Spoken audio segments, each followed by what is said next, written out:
Bismillahirrahmanirrahim. Assalamualaikum warahmatullahi wabarakatuh. Alhamdulillah anak-anakku sekalian, tidak terasa sekarang kita sudah masuki pertemuan ke-12 atau pekan ke-12, dimana pada pelajaran PAI kelas 6 ini kita sudah masuki pelajaran kelima, yaitu ayo membayar zakat.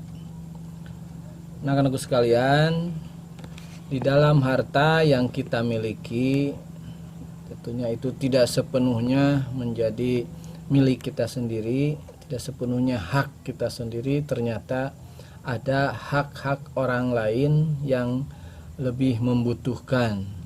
Ya, oleh karena itu, sisihkanlah rezekimu, hartamu untuk mereka yang membutuhkan, yaitu dimana di dalam Islam ada istilah dengan zakat, dimana dengan zakat itu berarti kita telah membersihkan harta yang kita miliki. Oke, selanjutnya apa sih yang dimaksud dengan zakat?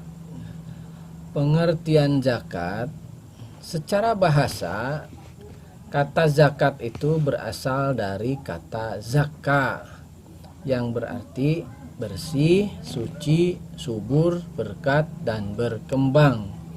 Ya, itu menurut bahasa.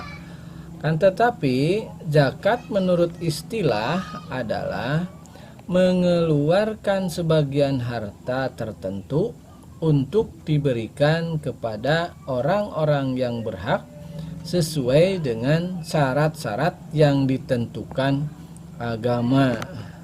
Ya, jadi tidak semuanya orang yang punya harta itu diwajibkan untuk berzakat. Jadi ada syarat-syarat tertentu, misalnya ada nisabnya, ada haulnya. Mana nanti kita akan pelajari tentang syarat-syarat itu. Kemudian kapan zakat diwajibkannya atau dasar hukum diwajibkan zakat itu apa?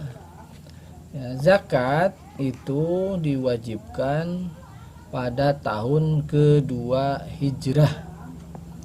Ya. Adapun ayat yang mewajibkan zakat diantaranya yaitu ada di dalam Al-Quran surat An-Nisa ayat 77. Wa aqimus sholata wa atuz zakata, dirikanlah sholat dan tunaikanlah zakat. Wa aqimu itu adalah kalau ada dalam istilah bahasa Arab itu namanya fi'il amar. Kalau fi'il amar itu menunjukkan perintah, dan yang namanya perintah itu menunjukkan kepada wajib. Makanya di sini berarti melaksanakan sholat dan membayar zakat itu adalah hukumnya wajib. Kemudian ada lagi di Quran surat At-Taubah ayat 103. A'udzubillahi minasyaitonirrajim. Khudz min amwalihim shadaqatan tutahhiruhum wa tuzakkihim biha wa sholli alaihim inna salataka sakanul lahum wallahu sami'un alim. Ambillah zakat dari sebagian harta mereka. Untuk apa? Maka dengan zakat itu tutahhiruhum wa tuzakkihim, itu untuk membersihkan dan mensucikan mereka.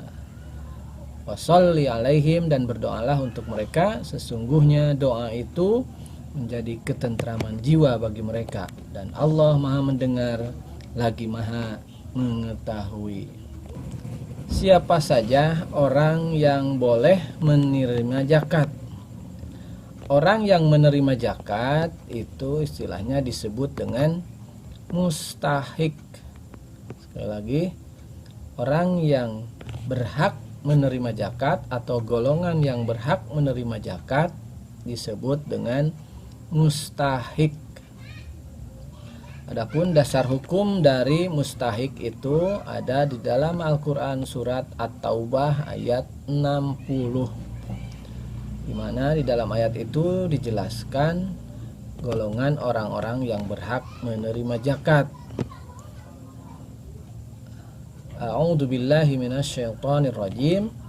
Innamas shadaqatu lil fuqara'i wal masakini wal 'amilina 'alaiha wal mu'allafati qulubuhum wa fir riqabi wal gharimina wa fi sabilillahi wabnis sabil faridatan minallah wallahu alimun hakim. Sesungguhnya zakat-zakat itu hanyalah untuk orang-orang fakir, orang-orang miskin, pengurus-pengurus zakat, para mu'alaf, yang artinya yang dibujuk hatinya, kemudian yang untuk memerdekakan budak atau hamba sahaya, orang-orang yang berhutang untuk di jalan Allah, dan untuk mereka yang sedang dalam perjalanan. Itu semua adalah sebagai suatu ketetapan yang diwajibkan oleh Allah, dan Allah Maha mengetahui lagi Maha bijaksana. Itu 8 golongan mustahik zakat, ya, dimana pertama tadi adalah fakir, yaitu orang yang tidak mempunyai penghasilan tetap, orang yang tidak mempunyai penghasilan tetap dan tidak mampu memenuhi kebutuhan hidup keluarganya. Yang kedua, orang miskin, yaitu orang mempunyai penghasilan tetap tapi tidak cukup untuk memenuhi kebutuhan sehari-hari. Itu ya bedanya antara fakir dan miskin. Kalau fakir itu sama sekali tidak mempunyai penghasilan tetap. Kalau orang miskin punya penghasilan tetap tetapi tidak mencukupi. Yang ketiga adalah pengurus zakat atau amil atau amilin, ya, yaitu orang yang bertugas mengumpulkan dan membagikan zakat. Jadi zakat itu boleh kita bagikan sendiri atau melalui amilin, melalui pengurus zakat, misalnya di masjid-masjid, ya, atau ada kalau lembaga punya pemerintah itu ada badan amil zakat, baz, ya.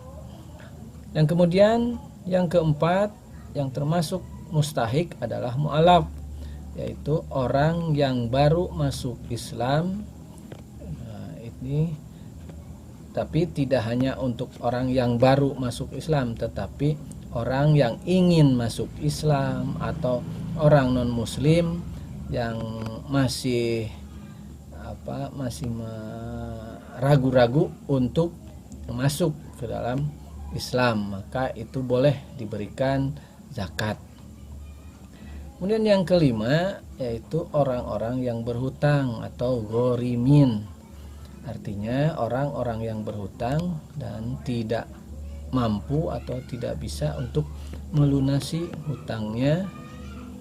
Itu kemudian yang keenam adalah orang-orang yang berjuang di jalan Allah. Kalau zaman Rasulullah, zaman dahulu ada orang yang ikut berperang, ya, perang Badar, perang Hondak, perang Uhud, ya. Kalau yang ikut berjuang itu namanya fisabilillah. Kalau zaman sekarang mungkin ada orang yang sedang menuntut ilmu di pesantren, ya, itu juga bisa masukkan ke fisabilillah. Kemudian yang ketujuh adalah hamba sahaya, yaitu budak yang harus dimerdekakan. Jadi zakatnya digunakan untuk memerdekakan hamba sahaya. Yang kedelapan, yang terakhir adalah ibnu sabil atau musafir, ya, yaitu seseorang yang di dalam perjalanan.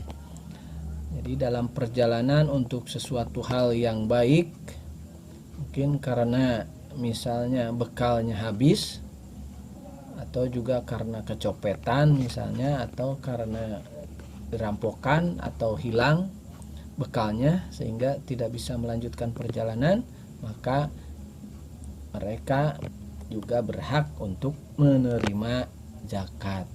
Nah, itu 8 golongan penerima zakat atau mustahik daripada zakat.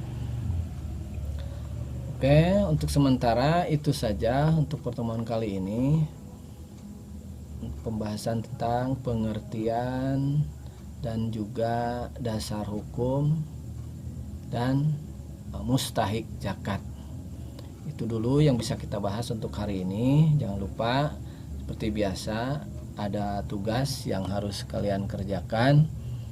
Silahkan kerjakan dengan sebaik-baiknya. Terima kasih semuanya. Assalamualaikum warahmatullahi wabarakatuh.